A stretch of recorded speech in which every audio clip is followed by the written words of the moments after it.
this is your boy Khuras the Small. Welcome to another beautiful episode of Short Time with Khuras. This is the YouTube channel. We're gonna get real content with real people and real stories. Ladies and gentlemen, boys and girls, and the others that I did not mention, boys and girls, give it up for Dimakatso Chidavu. This is the first episode of our podcast. This is the first episode that will open doors for us as a channel. So Dimakatso, welcome to our podcast. Thank you very much. Okay, thank you for honoring the invite. First things first.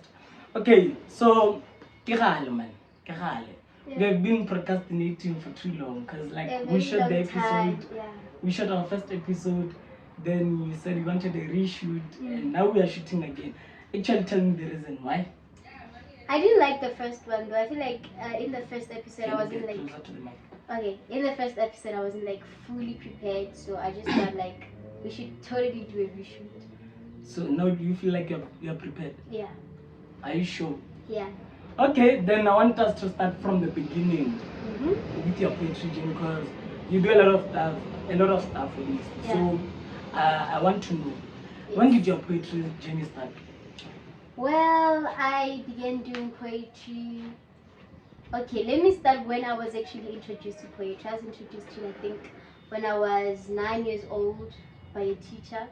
And then he would like give us like scripts, and then we had to memorize those.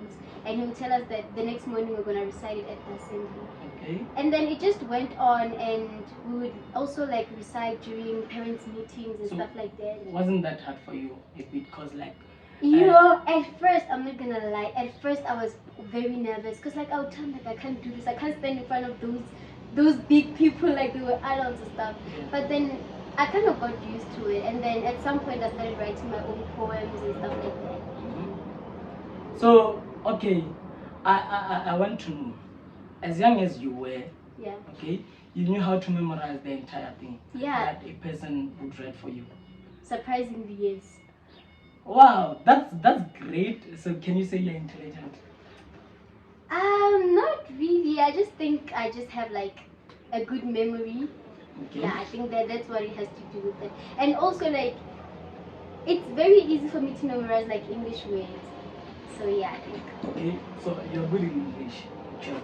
Maybe. I don't want to say I'm good in English, but as much as I know you, I think you're good. Some of us, we just make errors there and there.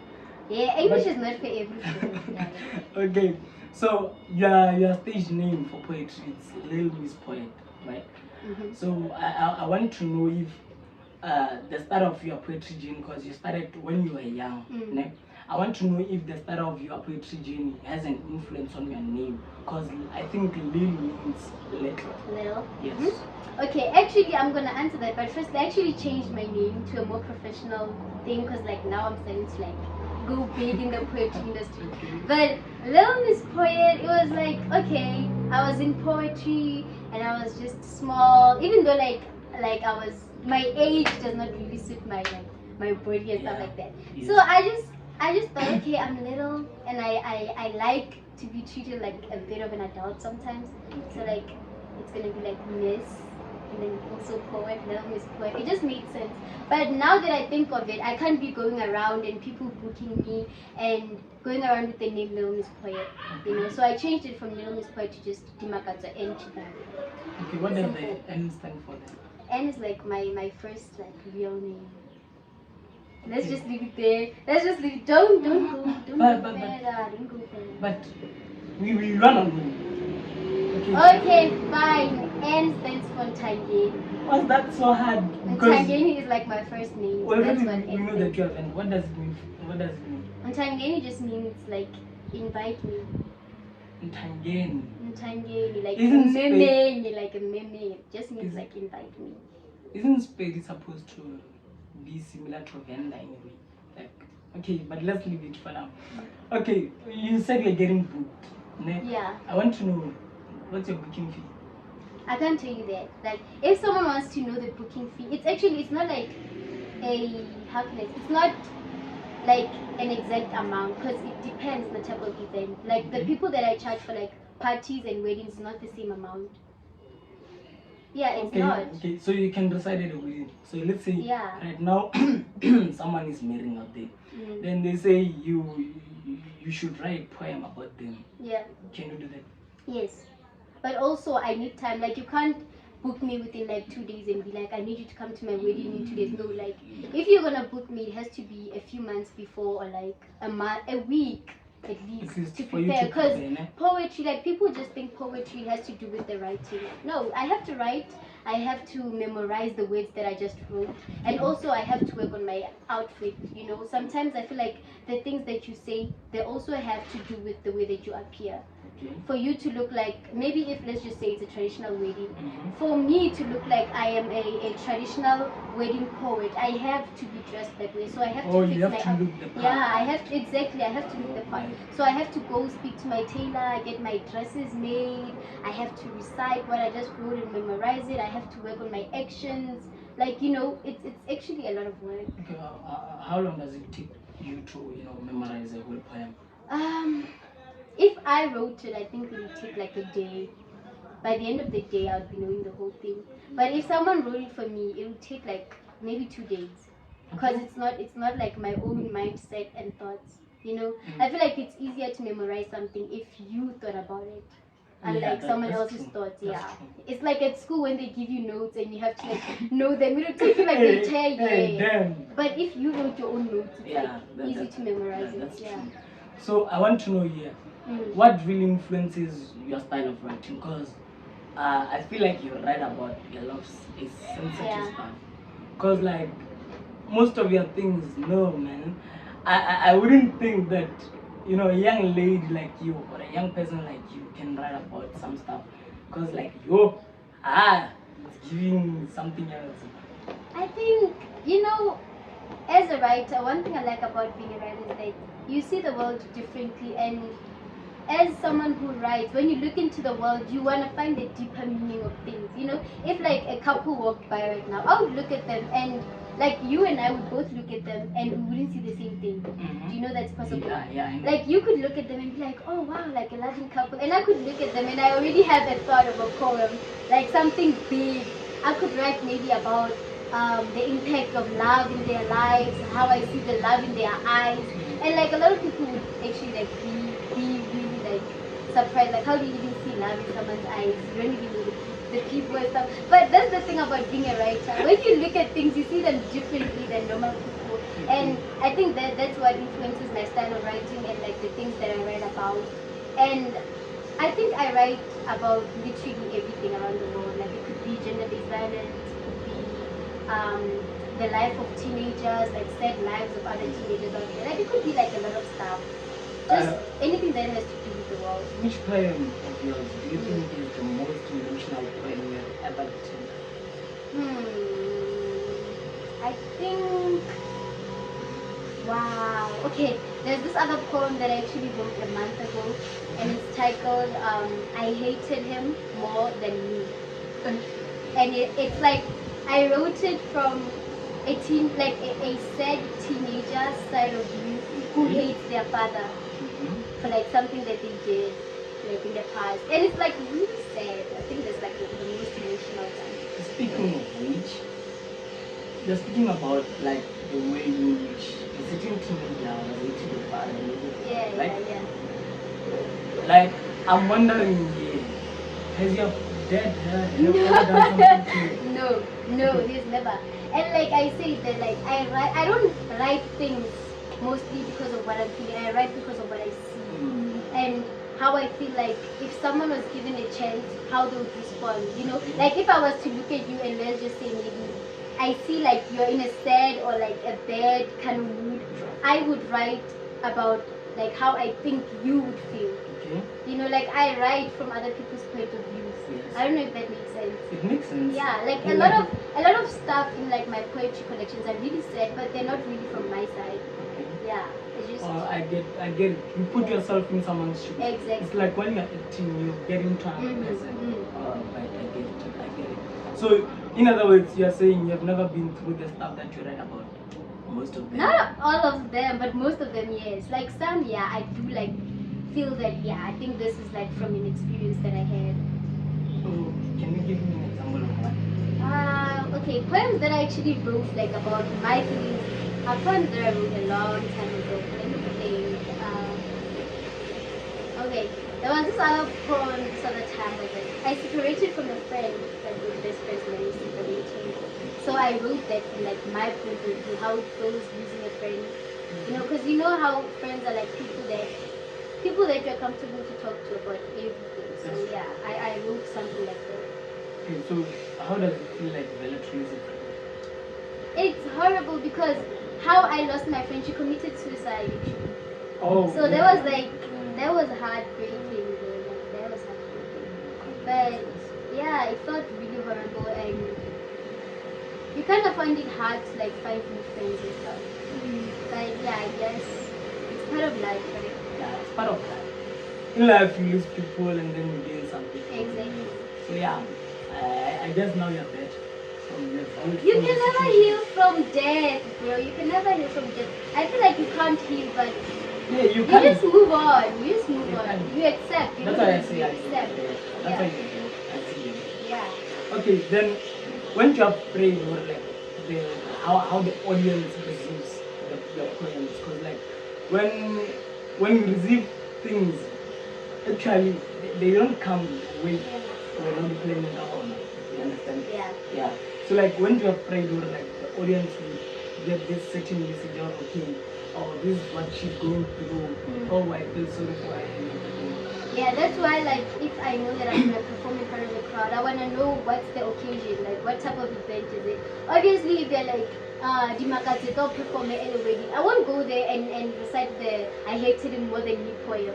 Like you have to know your audience. I feel like as a performer, especially in poetry, you have to know your audience and you have to know like the type of people. Like if maybe it's at a nightclub, I can't go there and perform like an emotional piece. I have to do something that I know the crowd would like, you know. So I think like performing like my poems just has to do with the type of crowd and the event. Yeah. Then I want to know here. Did you receive like support from the people that were surrounding you? Because like I feel like when this entertainment stuff started, a lot of people did not understand what entertainment is, especially in rural areas. Like they don't. Yeah, man, I know, right? But luckily, my family like gives me like a lot of support, especially my mom. Okay. But I love my mom. I love my mom. I love my mom. Mom, I love you. Shout out to your mom. Shout out to my mom. I love my mom. Yeah. My mom supports me the most, I can say. She's the one that like drives me to my performances. She's the one that like makes sure that I'm ready for those performances, bro. She gives me like emotional support. Because entertainment industry, it also affects your emotions, you know. Yeah. So you need someone to give you emotional support at some point. So she gives me like emotional support, financial support, physical support, like everything. And also my dad, my siblings, like my sisters, everybody in my family. Yeah. And you know, I feel like if you already have your entire family support, you don't really care about like other people from the outside. Like if I'm walking down the streets and I tell someone like I'm into poetry, whether they support it or not, I don't really care because my family like already has my support, you know. Yeah, and I feel like once your family gives you like full on support, you have confidence. You don't need like support from anybody else. Yeah. But other people from like the outside, like my friends and stuff, they also like give support. Yeah. Okay, that's great. You know, I can relate to the fact that like your family supports you. Yeah. My family also supports me, and I love them so much for that. And shout out to my family, all of them, everyone. So shout out to the Khuras family. So like, I want to know how many poems do you have? Damn! Like since our last interview, I wrote a lot. Like this December, I wrote a lot. But I think right now it's probably like 100 and something. Yo. Because I wrote like a lot of poems. When people are partying, you are busy writing poems. Wow. Like sometimes you just get bored, you know, during December. You're like, what should I do? And you just grab a journal and you start writing. Yeah. I get it. Then how many of you recited? Because I know that in December you recite gigs. Okay, let me think how many performances I've had. I think I've only recited like in my entire like career of poetry. Yeah. Damn. Okay. I think maybe probably like 5 or 6. Okay. Yeah, I think 5 or 6. Do you get gigs though? I do. I do. Yeah, even right now, like I have people already booked me for April, and it's January, right? For April, they're like, girl, like we have like something at home. We need you to come. It's like a ceremony and stuff. Yeah. But which is good. I like that. I like when people like book you like prior, a few months before, because it gives me like so much time to prepare. Yeah. So yeah. And get there very prepared, not mess up. Exactly. So can you tell me here, as a young artist, you know, in South Africa, and seeing that people are out there, you know, people are already there at the top, understand? So I want to know, as a young artist in South Africa, aren't you afraid of the competition that is out there? No, especially like when it comes to like poetry there. Yes. I am not, because I feel like in poetry there isn't even competition. Like, exactly, like to be honest, especially here, like in our area, because I've never heard of another poet. Competition? You haven't started yet, so I don't see any competition. Like, let me tell you something. Let me tell you something about me. Like, I have self-confidence, and once I have confidence in myself, like, and you know, like, if you have confidence in yourself, and you tell yourself that you're like the best, yeah, you don't see competition. I know. You don't. And to be honest, I'm not gonna lie to you, but nah, I've never heard that there is like a poet going around to weddings and stuff. Have you ever heard one? Yeah. Yeah. Who? The praise poet of Mahananwa. Shout out to him, by the way. I don't know him. You don't know him? I'll show you the videos. And if he allows me to post the videos on my video, I will do that. He's so massive. I've never heard of him, to be honest, because like I've been to so many events there, and I've never seen like a poet and stuff. And also in the industry there right now, the only poet that I can say I actually look up to in South Africa is what's his name? Vendor Boy. He calls us the Vendor Boy. Yeah, I once heard. Because he's the one who actually. Do you remember when Ramaphosa was going like to be president and stuff? Yeah, he's the one who was like doing poetry and stuff like that. I think he's amazing. Don't go there. Don't go there. Don't go there. He worked hard. That dude works hard. And to be honest, when I look at him, I don't see him as competition. I see him more of a role model, especially because like most of his poems are actually in Venda and mine are in English. And I feel like it's very brave of him to do that. And people that are in the industry like of poetry, when I look up to them, I don't see competition. I just see role models. I feel like they're just paving the way for people like me, you know. And when I look at like Vendor Boy, he's out there, you know, presenting in front of the president, in front of Makati. Like, that's a huge thing. Yeah. Like, when I look at him, I just see, like, a role model. Yeah. So I heard you speaking already, like, Vendor Boy recites his poems in Venda. Yeah. So I want to know here, why did you decide to render your poems in English? Well, I wouldn't really say, like, I decided to. It's more of, like, I have no choice. Because... You have no choice? Yeah, because, like, I don't... I can like, I'm in like a community of baby people right now, right? I'm not baby, I think I'm a baby, like I'm naturally Venda. And then I did not grow up in Venda. So I know Chivenda, but I don't know like deep Chivenda to a point where I can write an entire poem in Chivenda. And mind you, I did not attend school in Venda. So I don't really know how to write all the words in Venda. Okay. Yeah. And secondly, I attended like a private school in Gauteng, so we did a lot of English and French. People attend private school. And then no, I also went to public school, guys. So okay, and then I came here. I went to a baby school, and even now, like I'm not gonna lie to you, I won't write a poem in Spedi. Like Spedi poetry is a but that's a good thing. And so like right now, if I wanna write poetry. And since I was introduced to like English poetry, I always just landed on there, and I just wrote my poems in like English and stuff. And I don't think I can write them in Sepedi or Venda. That's why I'm like, I don't have a choice. That's good. You know why I say it's good to recite in English? I think like you get a lot of opportunities because you know that English is our first additional language. Yeah, and everybody knows English. Yeah, so like you get a lot of opportunities. So I feel like when you're reciting Venek, I don't have a problem with people reciting Venek or do their content in Venek. I'm just saying what like I feel like when you're reciting Venek, you are closing opportunities for yourself. You know, that's what I'm thinking. Not really. Look at Vendor Boy. How no. No. I'm not disputing that. Let me tell you, I feel like other people, they like, if you were to go out there and become a baby poet, like sometimes people do not like you and book you because of they can hear what you're saying. I'm not gonna lie to you.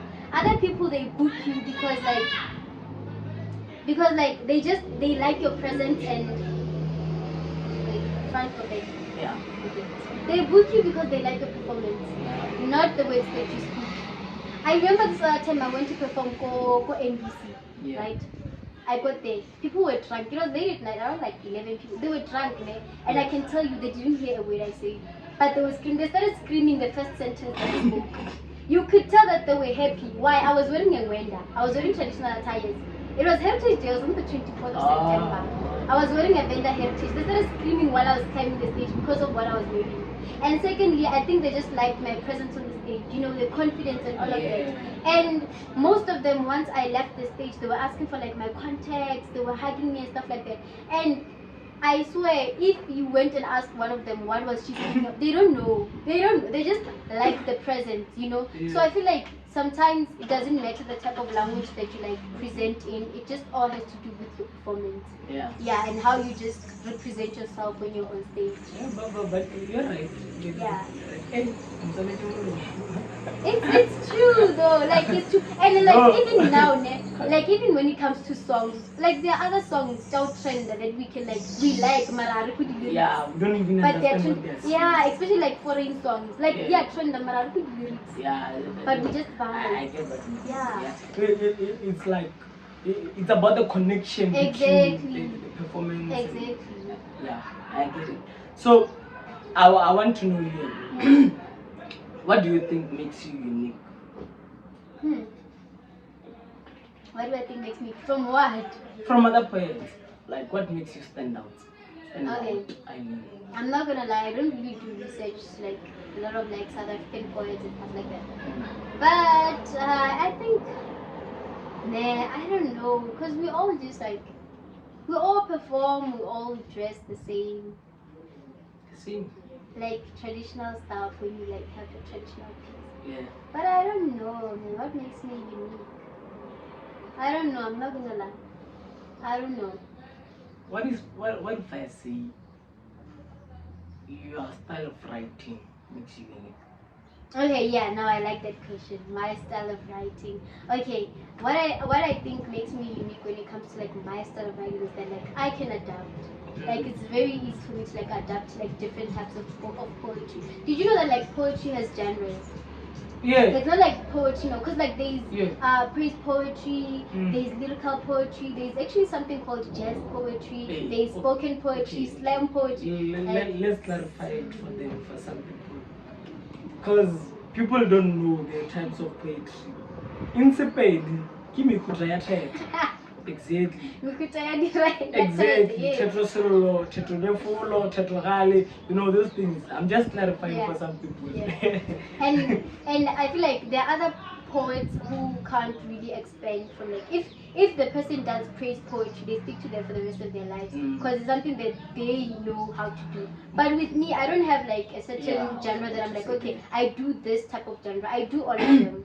Like I write in all the styles. So maybe there's like something that kind of like makes me unique and stuff. Yeah. It's like when it comes to music. I get you see music has a lot of genres, and there are other artists who are out there who can like actually cover all the genres. And there's that one like artist. DJ And then there's that one artist who's like, not like I'm staying in this genre, like I can't. I think it has to do with that. It's also something like that. So tell me, having to have participated in a number of competitions, I even forgot their names. And then you won a single competition prize, I think it was. Yeah. What does that say about your craft? You know, I should have actually got like my winnings and stuff. I have so many certificates at home. I don't know. You send us the video when you post it there. Yeah. Wow, I think, I want to tell you something crazy. The first poetry competition that I entered, it actually took place in the USA. And I won. And it was like the first one that I entered. And what's crazy about that, it's like, I was the only African child in it. Like everyone else was like American. I was the only African person in it. I'm sure they undermined you. Bro, like, when I was told that I won second place, like that was huge. Like massive. Like they bought me like so many prizes. Even like a t-shirt, and I wear it all the time. Why did you come with it? Because it's dirty. Like I said, I wear it all the time. It's dirty. It's dirty. I would have worn it though. Okay. I want to ask you a question. I don't know if it's difficult or what. How do you define a successful poet? Successful poet. Well, I think when you're a successful poet, you just do it. Yeah, continue. Okay, I think when you're a successful... What was the question again? How do you define a successful poet? Oh, yeah. And I say, in like all departments, I feel like when you define yourself as successful, it's when you've reached goals that you've set for yourself. And as a poet, I feel like you'd be successful if maybe, let's just say, for example, you like, in 2 years' time, I want to publish maybe like 5 books, which is impossible. But yeah, I like it's possible. Writing 5 books and publishing them in 2 years. One day.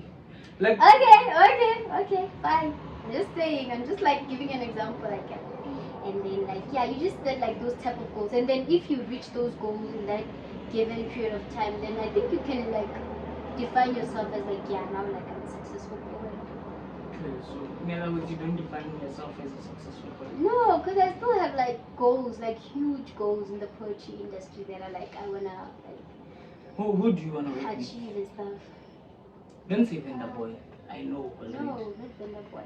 I'm not gonna lie, but when it comes to like the poetry industry, nah. Like even in my goals, I don't see myself working with anybody. I just see myself like growing big as an individual, you know.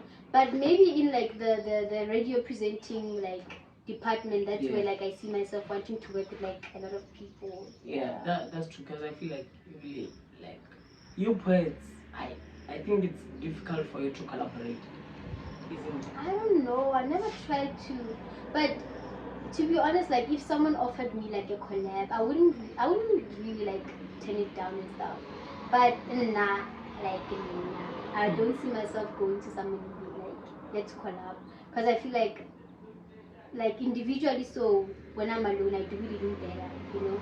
And also like I don't know how it's gonna be like standing on stage with someone else doing poetry, like 2 people and stuff. I feel like collabs are better in other like industries. That's true. Yeah. Okay. So you do many things. Yeah. You act. Currently. Apparently. You're a poet. You're a radio presenter. You're a writer, right? I want to know, how do you manage your time? And there was school as well. How do you manage your time? School. I hate that. Can we say like those type of weeks? Can we say those type of weeks? Which type of weeks? I said I hate school that bitch. Yeah. Okay. Oh, so we can curse. We can curse on like Showtime with Khuras. Feel free. Okay. But if they come for me. Guys, don't report us. Don't report us. Don't report. Continue. Fine. I think somehow I'm able to manage my time because I have time to like, and you know what I like about poetry and the type of job that I'm doing right now. Like poetry is not an everyday thing. Like my poetry performance, I don't perform every day. I can perform maybe like even once a month or twice a month. So it's not really something that like takes up a lot of my time. And then in radio presenting, what I like about that job is that you only work like 2 hours a day, and that's it.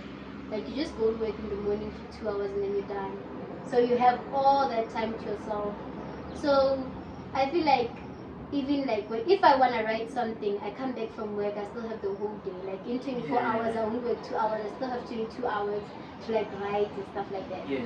So I like how all the careers that like I'm taking part in, they all just have their own time by themselves. I don't even need to arrange the times, you know. Yeah. I think that's how I manage. Okay. Then how was school teaching you, by the way? What school? Don't ask me about school, man. Like school. You really don't like school? I don't.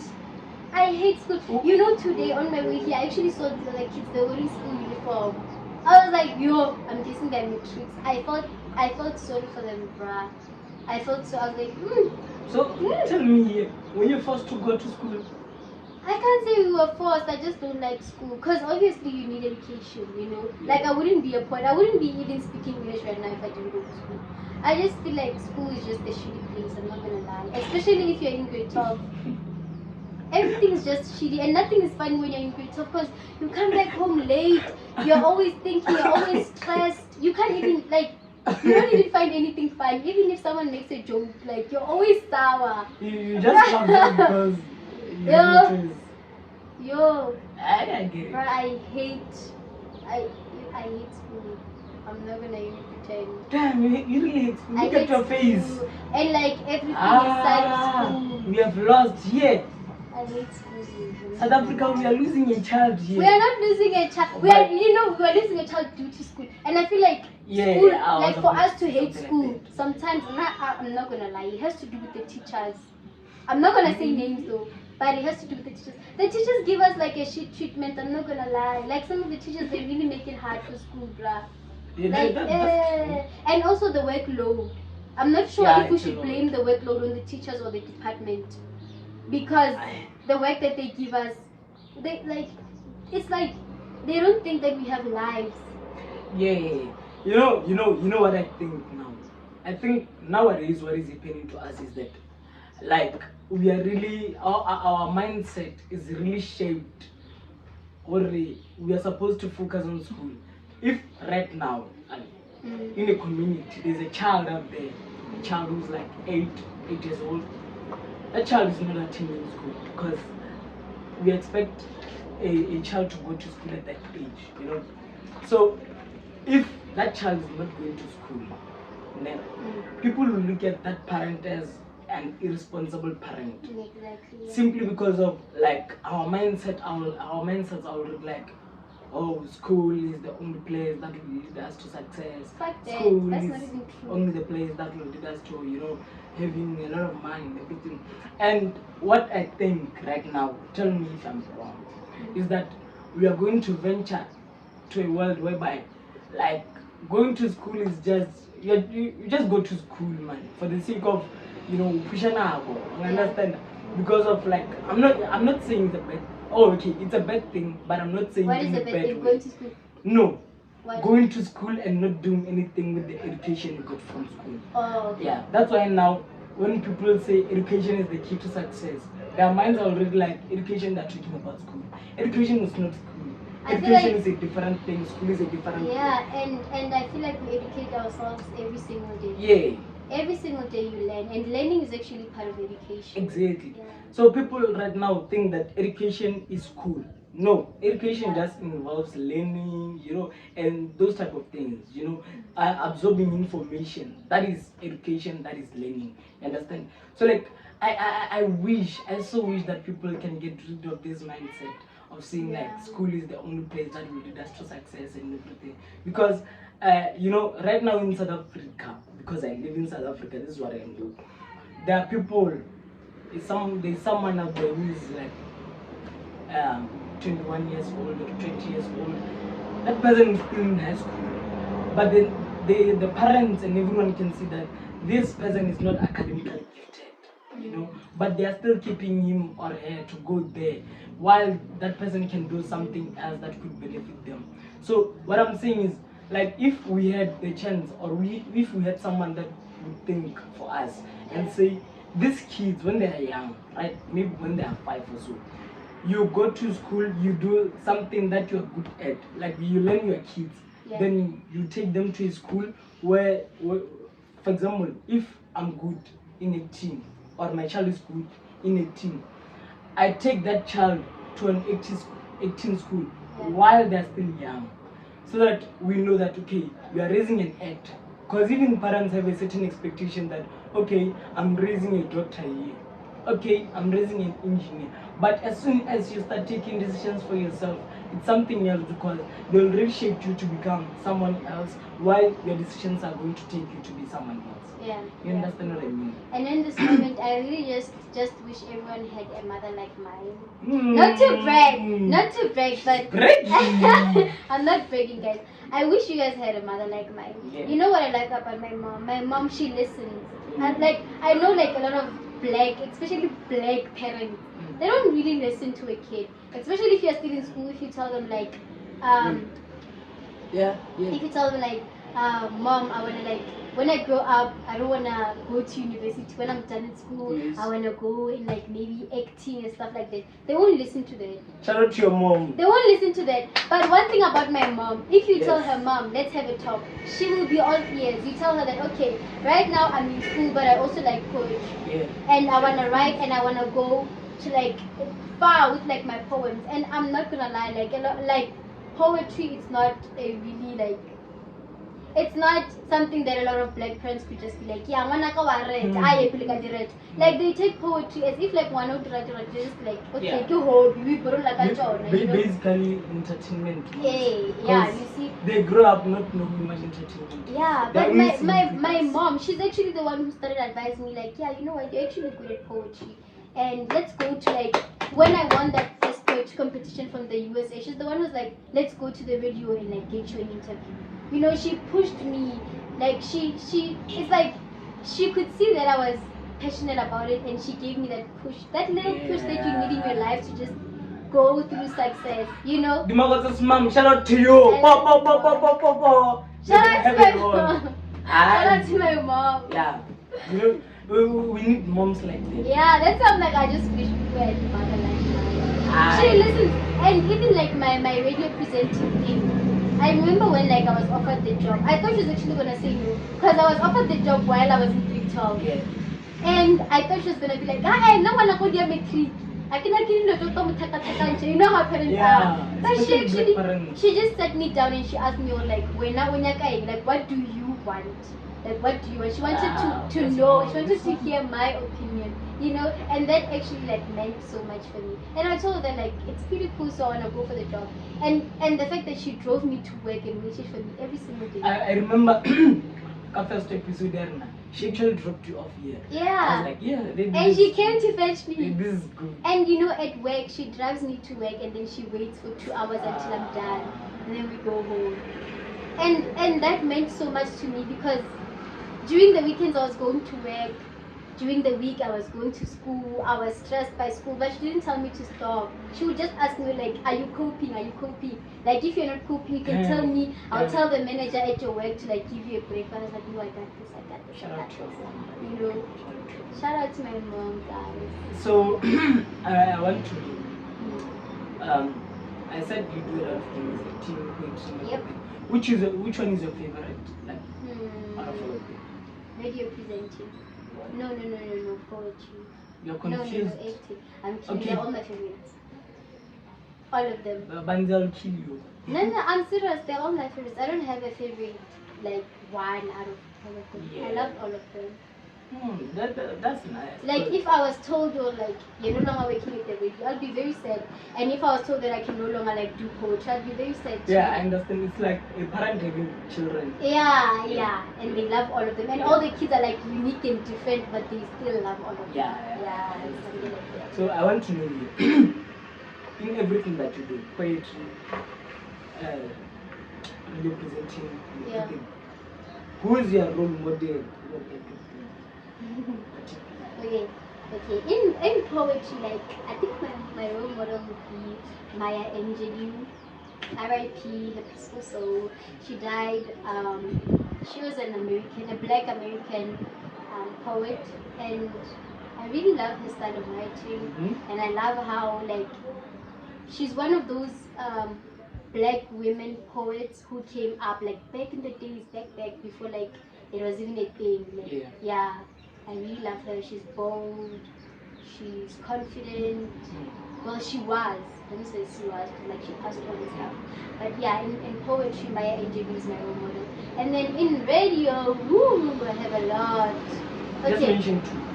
Two? Yeah. No, the other ones I want to feel like. Just mention two. They don't know. Okay.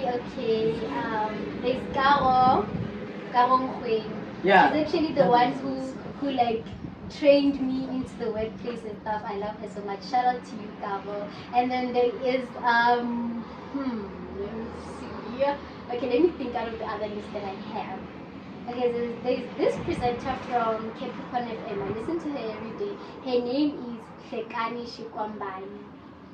Yeah, Is she's she Tsonga. Venda? No, she's Tsonga. She's Hlekani Shikwambani. Yeah. And She's like I'm a seeing Capricorn something FM. here. I'm What? seeing something. What? Banzi. What? Everyone is vendor. Everyone that you like is vendor. She's Tsonga. She is Tsonga. Tsonga and They're not the same thing. If they were the same thing, they wouldn't be placed in different categories in the official languages. They wouldn't both be placed. You love certain tribes more than the other. No, like it's not my fault that other tribes don't have like us. I'm not sidelining you guys. You're sidelining If I was sidelining you guys, I wouldn't be living in a community with these people. But I swear, any chance that I get to leave, I'll leave it. I'll never come. Yeah, it was a joke. I'm kidding. I'm But always it was a kidding. joke. But yeah, those are like the two people that are like Karong Kweni and Hlekani. I know Karong. She's massive. So she's really good in like radio. Yo, I had She's her amazing. film. Yo, Yeah, she's she's amazing. Yo, she's making moves. Yo, I know that you are writing a book. Yeah, Tell us more. Okay, writing a book and it's coming along. But like I said, I wrote a lot in December, so that's like gonna be added to the collection and stuff. But I haven't really come up with the name of the book. How? How do you write a book without knowing the name? I feel like it happens a lot, especially to a lot of authors, because like you can't. It's like I don't know how to explain it, because like if you were a writer, you would understand it. But it's like when you write a poem. No, it's not that deep. It's not that deep. It's like when you write. If I'm like, okay, I wanna write a poem, I can't just start it like write a title. It's like I have to write the poem, and then when I'm done, I'll read it, and then I'll think of a suitable title. Like so I'm just based gonna. On what is Based on the content of the poem. So right now I'm just gonna like write the poetry book, and then when I'm done, I'm gonna like think of like a suitable name for it. Because inside the poetry book is a lot of different poetry, like poetry pieces and stuff. Are they yours or just mixed artists? They are all mine. They're all mine. Yeah. So I haven't come up with a name yet. That's great. Okay. What can you expect from me? When? Give me a time period. You can't just say what can you expect, like now, tomorrow, when? Okay. This year and next year, because of like I feel like this year we have more time to do things. Okay, this year just expect like hearing me a lot on the radio, and I'm not gonna say my book because I'm still editing it, so I'm not really sure of the release date of the book. So don't expect the book anytime soon. But you can expect like hearing me a lot on radio, and maybe prepare yourself to see me on television. Prepare yourselves, and I think that. Okay, I was disturbed. Either way, let's move on. So, okay, sharp. Okay, so why are you trying so hard so that you can finish the book before you reach 80? Well, actually, I wouldn't really say like I'm trying so hard to like finish the book before I like reach 18 anymore, because I remember in like our last interview, like I said like I want to finish it before like I take 18 and stuff. Well, I'm turning 18 in 2 months, and the book is like ready. And I feel like there's still like a lot of editing that I have to do and stuff, So I'm not sure when I'll finish the book. I'm trying not to rush myself. I'm trying to just give myself a lot of time. Good things so that I can, exactly, so that I can create like a masterpiece. And for someone who like buys the book to actually enjoy reading it. So I don't know, maybe it would be finished like in a year or 2. Did you know that you're smart? I did. Apparently I've been told I am. But like not academically. Street smart. What the fuck? Okay. I'm street smart, I'm not academically smart. But it doesn't matter. Like mathematics. No, listen. Because let me tell you, school traumatized me. I'm like, school traumatized me. You know why I say you're smart? Why? You know, when I look at a person and I say that person is smart, I'm not talking about academics. Well, I'm already thinking about academics because like it traumatized the fuck out of me. It traumatized me. You're stereotyped one. No, it's not stereotypes. It's trauma, my guy. It's trauma. Okay. I need a therapist. Whatever. Okay, let therapist. Tell me talk a therapist. You're traumatized. So tell me, because I know that you're an activist. Yes. And then how did that come about? A gender resilient teenage activist. Wow. Okay. I don't know if you know this, but actually at school we once started a campaign. Fierce. Yeah, fierce teens. Yeah. And it was like with my friend Lelo Machaba. Shout out to you, bestie. Yeah. And I saw her when I came here. You lie. I'm telling you. I haven't like seen her in a while, but we like talk all the time. But yeah, we started a campaign because we just sat down and we realized like a lot of teenagers are going through stuff. Like many of them are like rape victims who never spoke out. Do you go through stuff? And what type of stuff? Stuff. Stuff. That's so much. Except school. Yes. That. Let's move on. That's my most trauma. School. But no, other than like school, nah. But have you ever experienced like family problems? Obviously, I feel like there's no family that is like perfect, you know? No, that traumatized you, or that really affected you emotionally. Yes, but like I can't say that now. I'm gonna cry. Okay, let's move on. But you don't feel free talking about them? No, I feel like there are some traumas that you just have to like heal first for you to like be able to talk, to speak about them and stuff like that. But yeah, like I was saying, I was explaining. So we like figured that like a lot of teenagers have a lot of stuff to say, and it's not easy to like communicate with the parents and stuff like that. So we're like, okay, how about we open like a group, like sort of like a chat group where like we just gather as teenagers and we share our stories. Because like sometimes when you share what you're going through with someone who's also been through something, and then they also share what they have been through, you're actually like, okay, maybe I'm a bit better, or maybe you have that thought, you know what, I'm not alone, like I'm not alone. Exactly. And after that we were like, okay, let's make it a campaign, and then we went and spoke with like a couple of local social workers, we worked with them and stuff like that. Then, okay, when did the campaign start then? It started in 2020. In 2020, when we were in grade 9. Yeah, we were in the 9th grade. Yeah, I was 15, she was like 16, I think.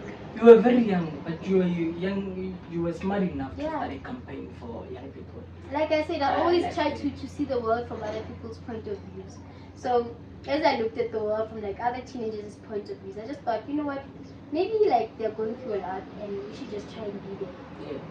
Yeah, that's true. You know? But we had to stop because we were given like breaks to stay home, COVID-19 and all of that. We just had to like stop because we didn't go to school anymore really. And like most of us things we did them from like school and stuff. But don't go, like not all men go to the police station and report. So that's why like it's always been in the statistics that women are being abused. Yeah, I get that. But I feel like when we focus more on the other gender and leave the other out, you know why men don't report gender-based violence? Why? That's because why are you coming with it? What? Why would I laugh about gender-based violence? I'm speaking for men. Guys, Khuras this ball. I can't say. I'm speaking for men. I'm the chairperson of the men association. So listen. I'm not laughing though. Okay. I'm focusing. So what I think is that like we are scared. We are really scared. Of what? You know? Of the women? No, not of the women. Of what? Of like when we report. Okay, let's say like now I'm being abused. The reason why I fear going to the police station is because the police officers are gonna laugh at me. Oh damn, he's I've never had a case of a police officer laughing at me. Damn, like someone. Banzai, I know a case that was reported. They laughed like laughed. Yeah, they laughed. You know, you know why? It seems like you're man enough. You're not man enough. You know. So what is happening is like a lot of people think glory. Men are supposed to bottle up things because of their men. So and they expect that men aren't supposed to cry. That is not true. If men are not supposed to cry, where are these tears supposed to go? Yeah, thanks. Understand? Word. Like it's really hurting. As a young person, as a young boy in South Africa, like I'm really hurt. Like I see all these people. They ignore the fact that men have pains in their heart. Men also need to speak up. You know, and it's killing us. Even now, young boys believe that that's a spelled proverb, right? So like they grow up with that mentality. They're bottling things up. The time it's time to cry, that person will see something that you've never seen. Because that person has been bottling things up. That's why I say, where are these tears supposed to go?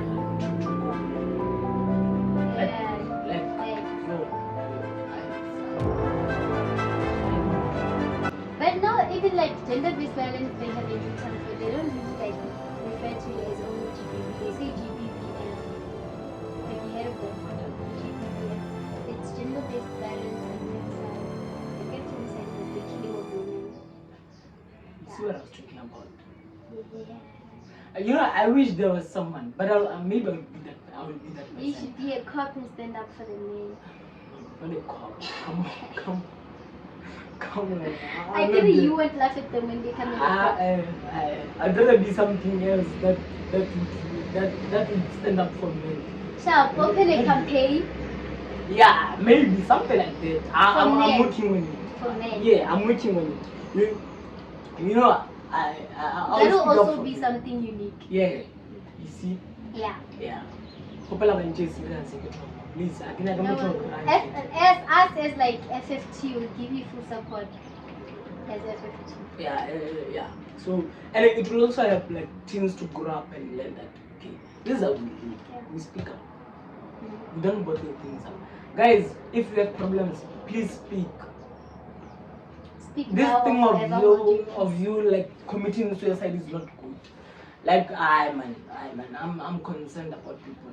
But like people, please speak. If you have someone to speak with, like speak. If you have a journal and there's no person around you, like just write that shit. I'm sorry for using this language, but like it makes me angry. Anyway, ladies and gentlemen, I'm mad already. You're still tuning into Short Time with Khuras. This is the YouTube channel gonna get real content with real people and real stories. You're also getting free information, free of charge. We don't charge you any cent. You just subscribe, then you like our videos, you comment if you feel like commenting. Nothing more, nothing less.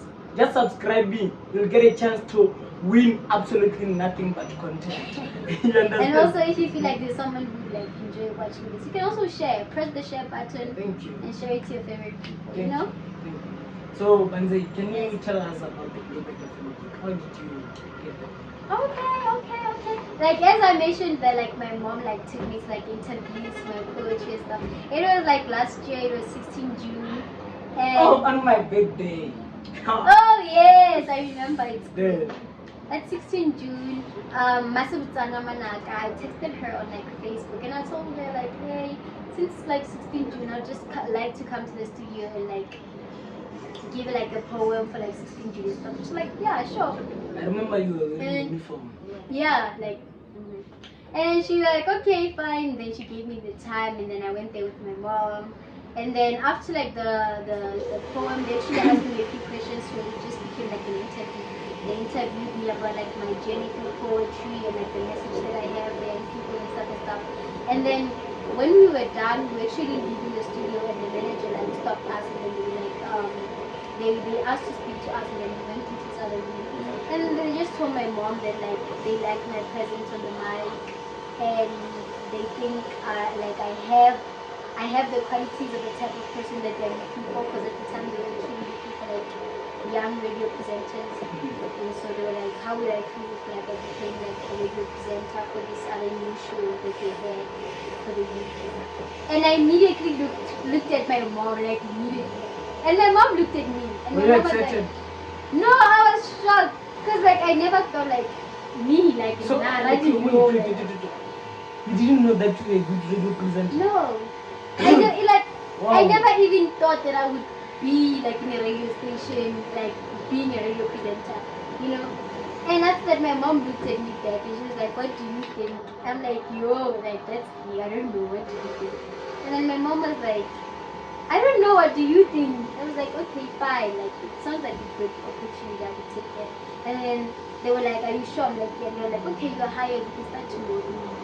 I was like, "What?" They're like, "Yeah, you can start tomorrow." Yup. I'm like, "Okay." Some So people like J. I remember. And Big Bang, right? I remember.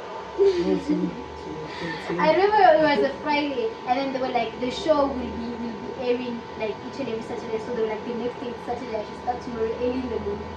So I went home. I didn't even know what I was gonna talk about, cause like I had like nothing to talk about. I didn't know like what do even radio presenters say. So I had to do my research in one night and listen to other radio presenters in order to like know like how to introduce yourself and stuff like that. Yeah, that's how it is. That's good. Sometimes people are just like, you. It's not being lucky. I feel like sometimes if you're doing something in your life and you take it seriously and you push yourself to other extents, you end up having more opportunities on the way, you know. I feel like I wouldn't have gotten that job if like I didn't stand up for myself and be like, yeah, I wanna go there for an interview, I wanna do this. So sometimes I feel like if you take yourself seriously enough and you push yourself, you'll get opportunities out there. Because you never know how many opportunities are out there, you know. Like this was like an opportunity that I never ever expected in my life. You know? Yeah, Yeah. that's good. So, how did your parents, because you spoke about your mom. I want to know about your dad. How did your dad take it from you? You're in a challenging grade, and you're also radio presenting during weekends and we are attending weekends. He was actually very happy. Because I remember we got home and I told him what happened. He was like excited. He was excited. But he did ask me like, since like you're in grade 12 and stuff like that, are you gonna be able to cope?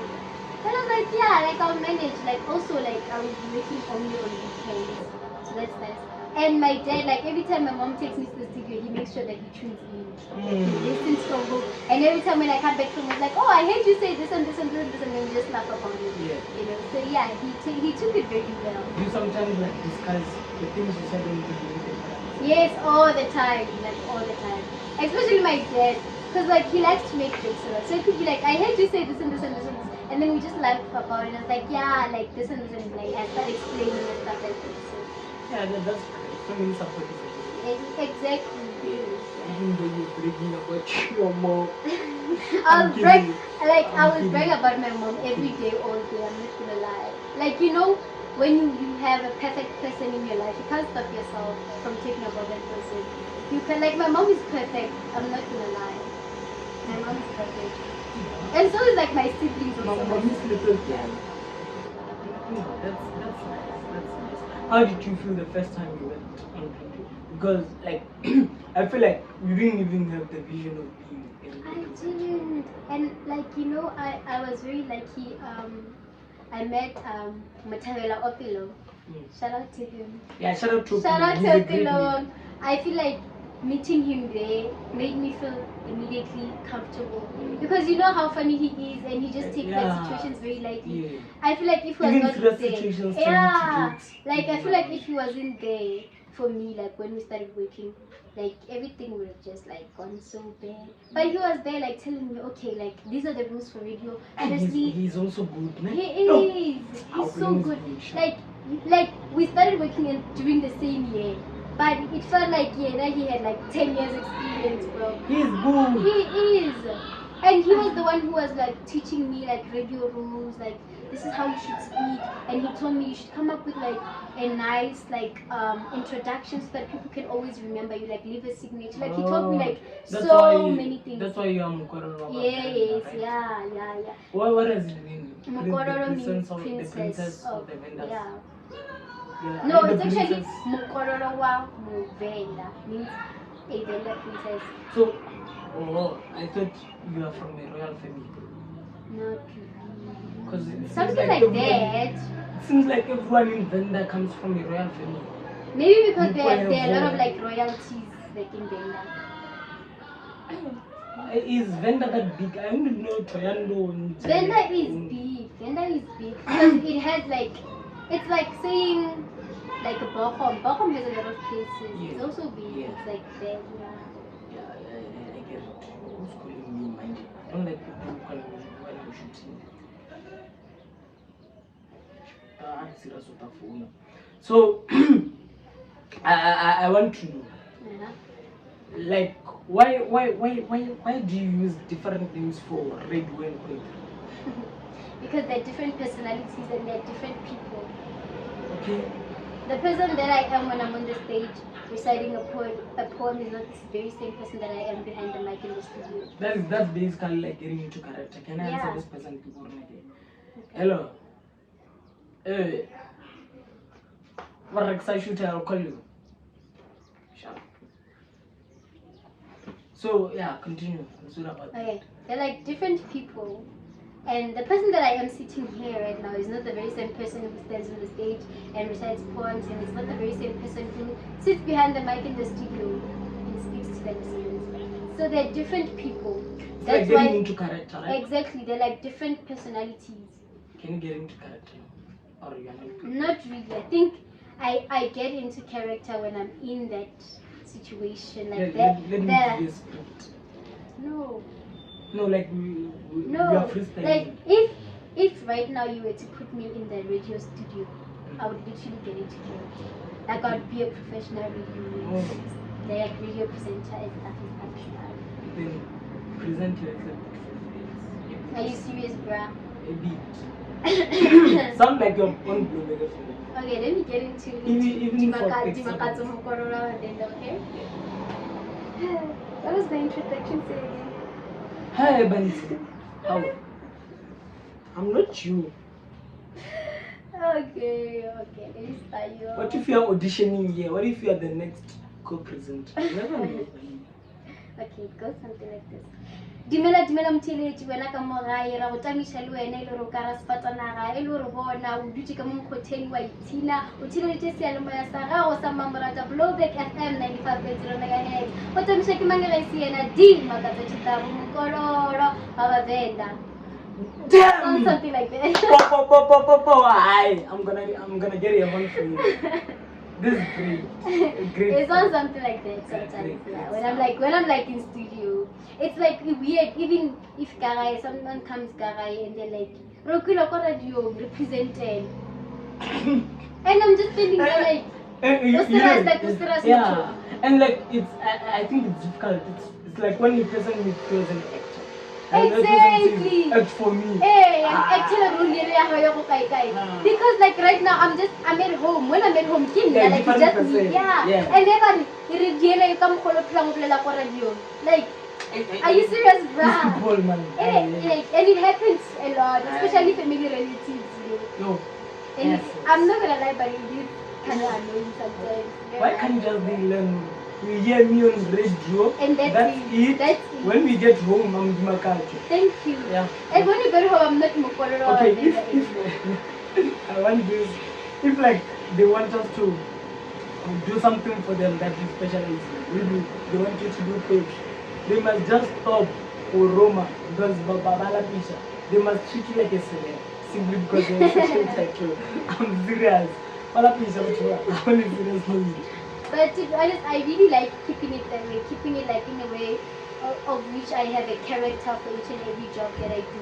Because it also, it keeps me being me at the same time, you know. And I feel like if you have that, like, you know, okay, I have different characters and I give them different names, I think it prevents you from having like an ego and pride.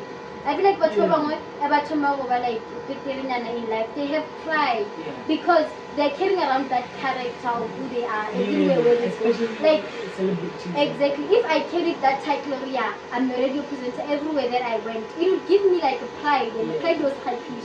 So me having like to say, okay, I know what I'm only like Mukorora Movenda when I enter the studio. Once I leave it, I leave. Like I leave it behind. Did you realize that this happens to me? Because I do TikTok videos and acting everything.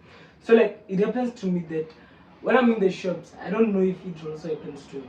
When I'm in the shops or the moment I get out guy, I even forget that I'm a content creator. Exactly, that's exactly how it should be. Yeah. You can meet me there. Then you say, I saw your video. I have to go back. It's gonna take time to process. Yeah. When I live here, I'm a different person. Yeah.